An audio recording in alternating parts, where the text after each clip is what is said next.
The Queen was wonderful, very polite, respectful. Unfortunately, Prince Andrew was totally different. He could fly off the handle at the smallest thing.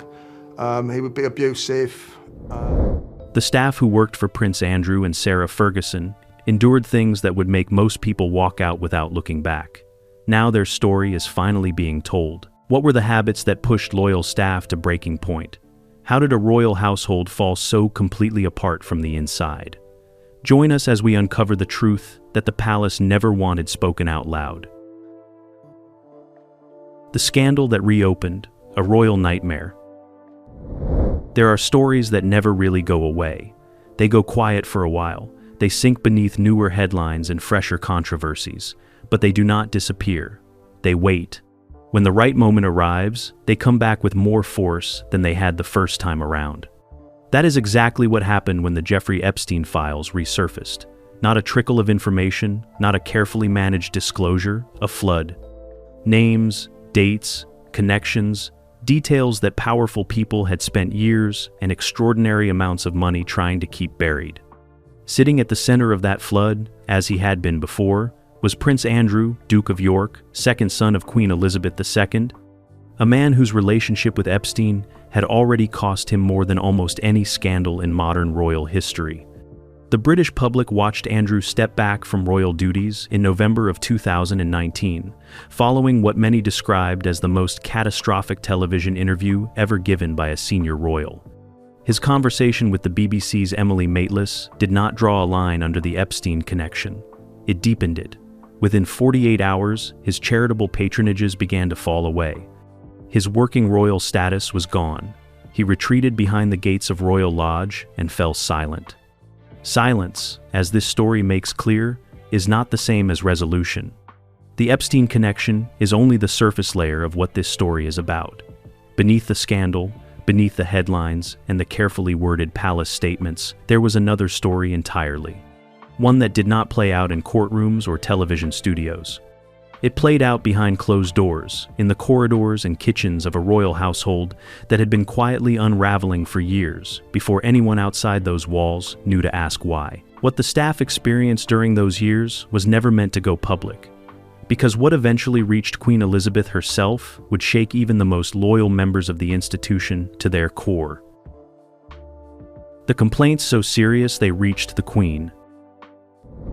There is a protocol inside royal households that almost never breaks. Staff do not escalate. They absorb, they adjust, they endure, because the alternative, going above the heads of the people they serve, carries consequences that most are not willing to risk. Loyalty is the currency of royal service, and spending it on a complaint is not something done lightly. Which is exactly why what happened inside the Andrew and Ferguson household was so remarkable. The complaints did not stay whispered in back corridors. They climbed. Slowly at first, then with a momentum that nobody inside the household could contain. Reports of staff frustration moved upward through the ranks until they reached a level that stopped seasoned royal observers in their tracks. The concerns had reportedly reached Queen Elizabeth II herself. Think about what that means. This was not a minor administrative grievance passed to a private secretary. This was a household problem so persistent, so visible, and so impossible to quietly resolve that it traveled all the way to the sovereign. A woman who had spent decades presiding over one of the most complex family institutions in the world, a woman not easily alarmed, had been made aware that something inside her son's home had gone seriously wrong. The Queen was not a monarch who involved herself in the domestic arrangements of her children without reason. Her instinct was always to allow the institution to self-correct, to trust the layers of staff and advisors that existed precisely to absorb these kinds of pressures before they reached her level. The fact that this situation bypassed all of those layers says everything about how far things had deteriorated. Sources familiar with the internal dynamics describe a household that had developed a particular kind of dysfunction, not dramatic or explosive in any single moment, but relentless, a daily grind of uncertainty, shifting expectations, and an atmosphere where even experienced staff found it difficult to establish any reliable rhythm. The kind of environment that does not produce one defining incident, but instead produces a slow accumulation of breaking points. Royal households run on structure, on schedules kept, on roles clearly defined, on a chain of command that everyone understands and respects. Remove that structure, and what remains is not freedom.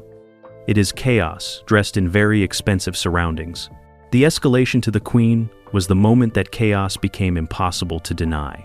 It was an almost unheard-of breach of the unwritten rules that govern how royal households manage themselves, and the fact that it happened at all tells you more about conditions inside that home than any single staff account ever could. What triggered that intervention reveals just how far the collapse had gone, because the chaos was not happening everywhere at once. It had a very specific starting point. A royal system turned upside down. Royal households do not run on instinct. They run on systems, carefully built, rigorously maintained, passed down through generations of staff who understood that the machinery of royal life only works when everyone knows their role and plays it without deviation. Meals at precise times, schedules distributed and followed. Routines that repeat with enough consistency that a household of dozens of people can function as a single, coordinated unit. Inside the Duke and Duchess of York's residence, according to accounts from those who served there, that machinery stopped working. Not all at once, not in any single dramatic moment of collapse, but gradually, piece by piece, until what remained bore very little resemblance to the household it was supposed to be. Paul Burrell, who served at the highest levels of royal domestic life, and whose proximity to the inner workings of the institution gives his observations particular weight, has spoken about conditions that pointed to a household running without reliable structure. Schedules collapsed. The routines that staff depended on to do their jobs effectively began to dissolve. What had been predictable became unpredictable. What had been consistent became fluid in ways that created daily confusion for everyone trying to operate within it. For people outside royal life, this might sound like a minor inconvenience. It was not. A royal household is not an office where a missed meeting or a changed deadline creates temporary disruption. It is a living, breathing operation where dozens of people perform interdependent roles simultaneously. When the schedule shifts without warning, it does not just inconvenience one person. It sends a ripple through every department, every role, every carefully timed task that was built around an expectation that no longer holds. Staff described an environment where preparation became almost meaningless. Doing your job well stopped feeling like a guarantee of anything, because the definition of doing your job well kept moving.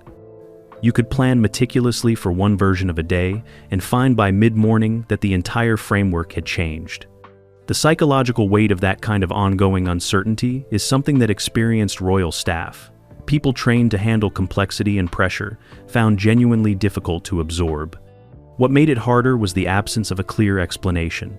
Dysfunction without a visible cause is in many ways harder to endure than dysfunction with one. At least a known problem can be worked around. An unpredictable one cannot. It simply has to be survived, day after day, by people who signed up to serve a royal household and found themselves instead navigating something that felt nothing like one. The system had not just bent under pressure. According to those who were there, it had turned on its head entirely. The people at the bottom were carrying the weight that the structure at the top was supposed to provide. The kitchen chaos that shocked palace staff. If you want to understand how a household is truly functioning, do not look at the public rooms. Do not look at the formal reception areas or the carefully arranged appearances. Look at the kitchen. Because a kitchen does not lie. It reflects with absolute precision the condition of everything above it. When the household is running well, the kitchen runs well. When the household is in chaos, the kitchen is where that chaos becomes impossible to hide. Inside the Andrew and Ferguson residence, the kitchen had become a place of daily crisis management. Royal kitchens are built on precision, on the kind of tightly choreographed timing that allows elaborate meals to arrive perfectly prepared at exactly the right moment. Every component of that system depends on one thing above everything else: knowing what is coming and when. That knowledge had disappeared. Meals were no longer requested at consistent hours. The schedules that kitchen staff relied on to source ingredients, prepare dishes, and coordinate service had become unreliable to the point of being almost useless. Last-minute entertaining became a pattern rather than an exception. with guests arriving on short notice and expectations of hospitality that a properly functioning kitchen could have met easily, but that this one was being asked to deliver under impossible conditions. Carefully planned systems fell apart under the weight of constant change. Staff who had built their professional routines around a predictable rhythm found themselves permanently in reactive mode, unable to plan ahead because ahead had become an entirely unstable concept. The pressure this created was not occasional, it was relentless. There is a particular kind of exhaustion that comes not from working hard, but from working hard without any foundation beneath you.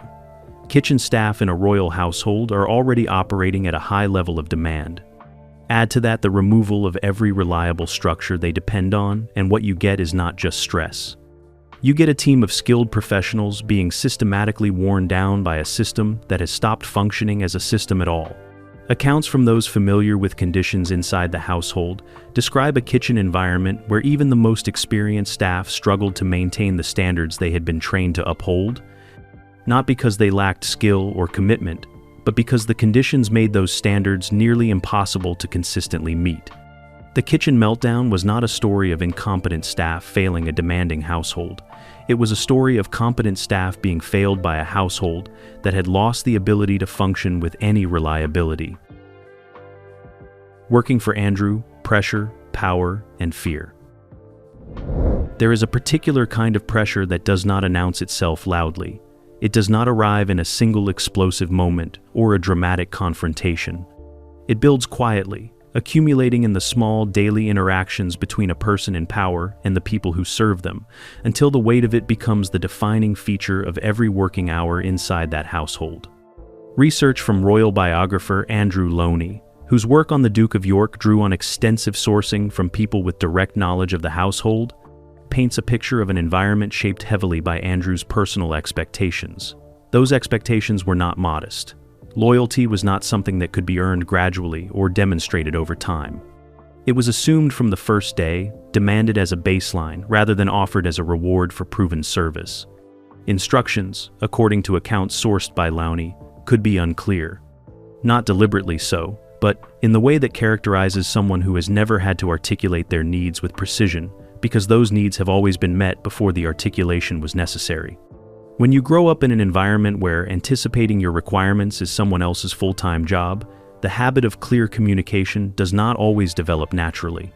For staff, this created a specific kind of difficulty. They were expected to meet standards that had not been fully explained, and when those standards were not met, frustration followed quickly. That frustration was not always contained. Sources describe an atmosphere where the emotional temperature of the household could shift rapidly, depending on Andrew's mood, where a day that began with relative calm could tighten without warning into something considerably more pressurized. Staff learned to read the signals, to adjust their approach based on cues that were not always easy to interpret, adding yet another layer of vigilance to jobs that were already demanding. What emerges from the accounts is not a portrait of cruelty. It is something more complicated than that, and in some ways more difficult to navigate. A man who expected a great deal, who communicated those expectations imperfectly, and who processed his frustration in ways that kept the people around him permanently alert and never quite at ease. For experienced royal staff, used to demanding environments, this level of pressure was familiar in its shape, if not its intensity. They had tools for managing it. They had professional training designed precisely for high-pressure royal service. What they were less prepared for was the discovery that the disruption Andrew brought to the household was, in certain critical ways, not even the largest source of instability they would face. Because the bigger disruption, the one that caught even veteran staff off guard, had a warmer face entirely. The warmth that won everyone over. There are two ways a royal household can make life difficult for the people who serve it. The first is through coldness, through the kind of rigid formality that keeps staff permanently at arm's length and treats human beings as components in a ceremonial machine. The second is through warmth, through the kind of genuine, disarming, infectious energy that breaks down professional boundaries in ways that feel wonderful at first and create serious complications later. Sarah Ferguson, Duchess of York, arrived in royal life as something genuinely unusual. She was not polished in the way the institution expected its members to be polished. She was loud in the best sense, energetic, unpretentious, the kind of person who remembered names and asked follow-up questions and made the people around her feel seen rather than invisible. In a world defined by careful distance and impeccable formality, she was a breath of something fresher and more human. For staff, the initial experience of working within her orbit was, by multiple accounts, a relief. The stiffness that characterized so much of royal household life loosened noticeably in her presence. She engaged with people rather than passed them. She noticed effort and acknowledged it, something that in the culture of royal service was far from guaranteed. The atmosphere she created in the early days felt lighter than anything tradition had prepared them for. This was not performance. By all accounts, the warmth was genuine. Sarah Ferguson has never been accused of being cold or indifferent to the people around her. Her instinct has always been toward connection, toward the kind of easy human intimacy that formal royal life actively discourages. Staff responded to it naturally, because it was exactly the kind of energy that makes a difficult job feel worthwhile. What nobody fully anticipated in those early days was the structural consequence of that warmth. Because warmth without boundaries, however genuinely felt, creates its own set of problems inside a household that depends on clear professional lines to function. When the person at the top of your working environment treats formality as optional, formality does not disappear. It simply becomes inconsistent, and inconsistency inside a complex household operation is its own form of disruption. The relaxed atmosphere that staff initially welcomed was real. The relief they felt was real. The sense that this household might be a different, more human kind of royal experience was entirely understandable. What was also real, though it took time to become visible, was the cost attached to that relaxed energy, a cost that would accumulate quietly until it could no longer be absorbed. The warmth did not disappear. It simply became impossible to predict, and that shift changed everything. When friendly turned unpredictable, there is a specific moment in any working environment when energy that once felt refreshing crosses a line and becomes something harder to carry. It does not happen dramatically. There is no single incident that marks the transition clearly. Instead, there is a gradual accumulation, a series of small adjustments that individually seem manageable and collectively become exhausting, until one day, the staff member who once appreciated the informality finds themselves quietly dreading what the next hour will bring. That transition happened inside the Andrew and Ferguson household. The warmth that Sarah Ferguson brought to her interactions with staff did not change in its essential nature. She remained engaging, personable, the kind of presence that fills a room. What changed was the predictability that any functioning household requires as its foundation. Plans began shifting without warning. An arrangement confirmed in the morning would dissolve by the afternoon, replaced by something different that required an entirely new set of preparations. Gatherings that were scheduled to end at a reasonable hour stretched late into the night, pulling staff well beyond the boundaries of what they had planned for, with no reliable indication of when the evening would actually conclude. The spontaneity that had initially made the household feel alive began to reveal itself as something that those living with its consequences could not sustainably absorb. For staff, the psychological impact of this kind of environment is distinct from the impact of simple overwork. Overwork is exhausting but navigable. You know what is being asked of you, even if what is being asked is too much. Unpredictability is a different category of strain entirely. It removes the ability to prepare, to pace yourself, to maintain any sense of professional control over your own working day.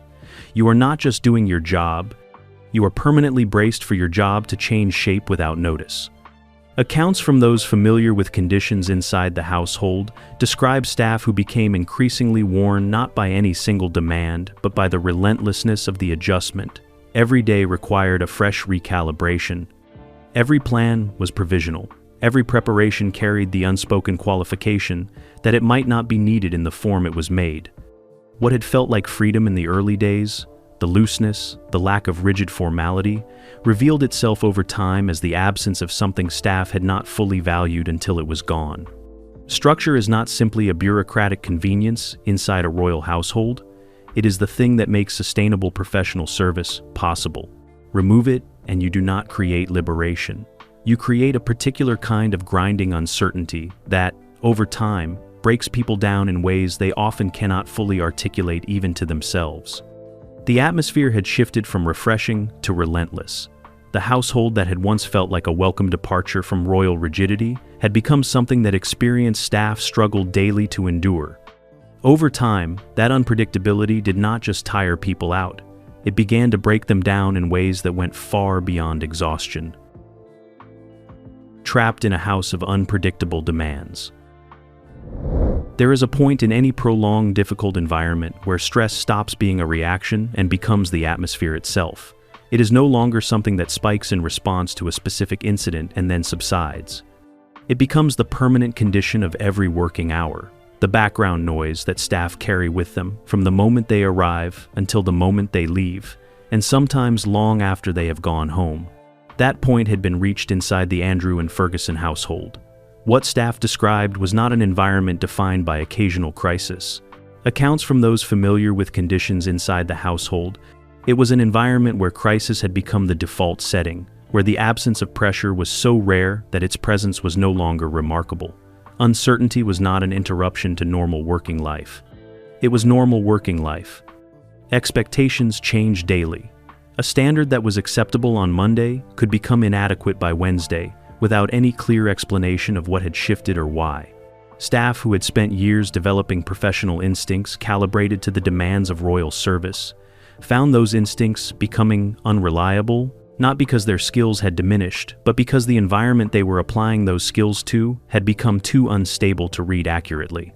Doing your job well stopped feeling like a guarantee of anything, because the definition of doing your job well kept moving.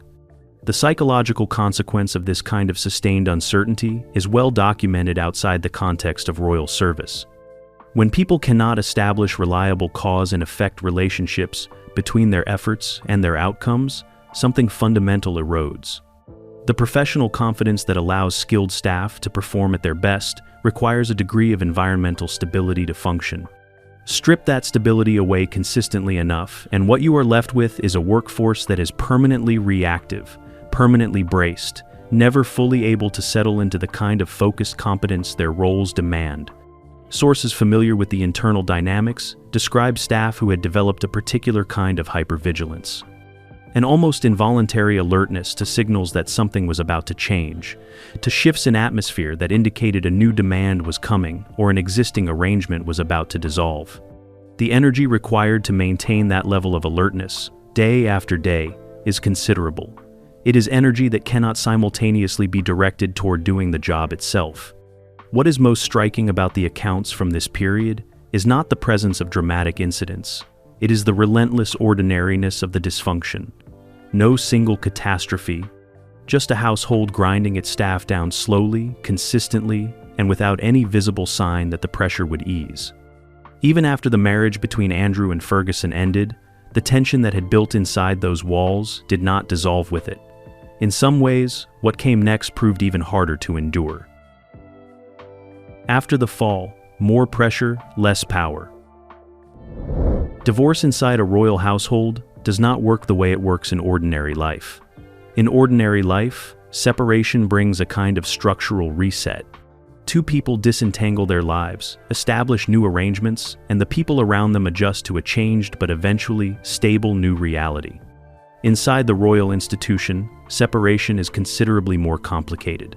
The titles remain, the obligations remain, the staff remain, navigating a reconfigured household that carries all the weight of what came before it and none of the clarity of a genuine fresh start. When Andrew and Ferguson's marriage ended in 2019, the household did not exhale. It contracted. The resources available to Andrew shrank in proportion to his diminishing royal role. Fewer staff, a reduced operational budget, a support infrastructure scaled back to reflect a position within the institution that was itself becoming harder to define with each passing year. The apparatus of a working senior royal was being quietly dismantled around a man who had not yet found a way to recalibrate his expectations to match the reality of what remained. That gap between expectation and reality became the defining feature of the household in this period. Andrew had spent his entire adult life inside a structure that provided for his needs at a level most people cannot imagine. The adjustment required to function within significantly reduced circumstances, not just financially, but operationally, was one that many people would find genuinely difficult. For a man whose identity had been so thoroughly shaped by his royal role and its associated privileges, that adjustment carried a particular weight. Staff who remained described an environment that had not shed the pressure of the previous era, but had intensified it. Fewer people were now absorbing demands that had not proportionally decreased.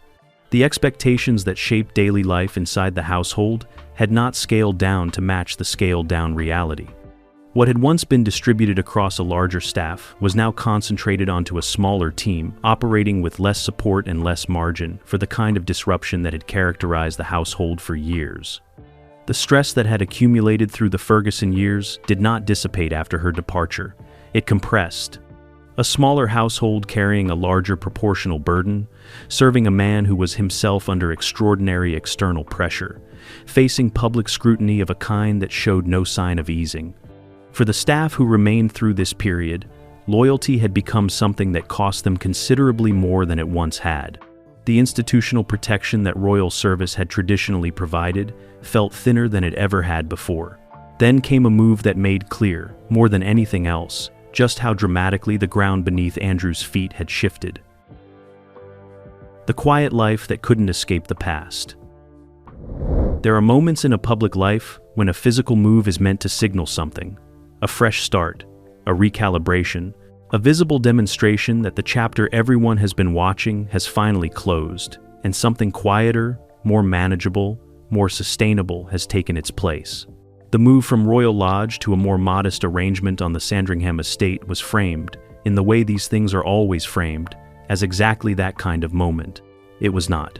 The geography changed, the scale of the surroundings changed, the title on the door changed.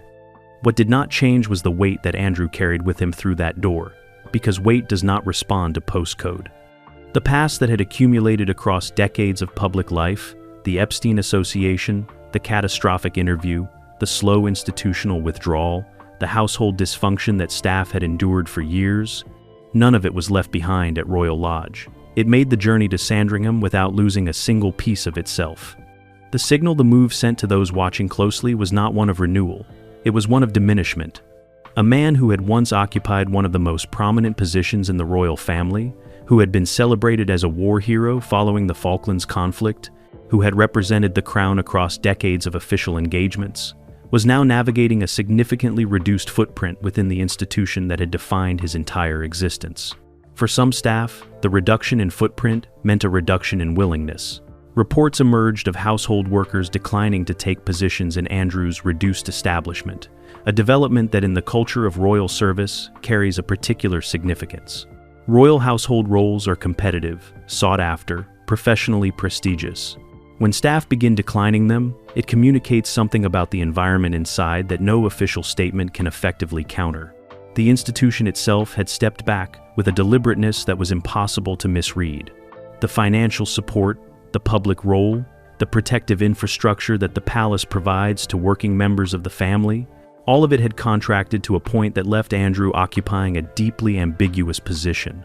Royal enough to carry the weight of the family's expectations, removed enough to face that weight without the support that once came with it. The quieter life that Sandringham represented did not deliver the reset it appeared to promise. Because when you strip away the titles, the residences, the operational machinery of royal life, what remains is the truth of what was built inside those households. The pressure, the unpredictability, the staff who endured what they were never meant to speak about. Some of them are speaking now. Drop your thoughts in the comments section below, like this video, and subscribe for more incredible stories just like this one.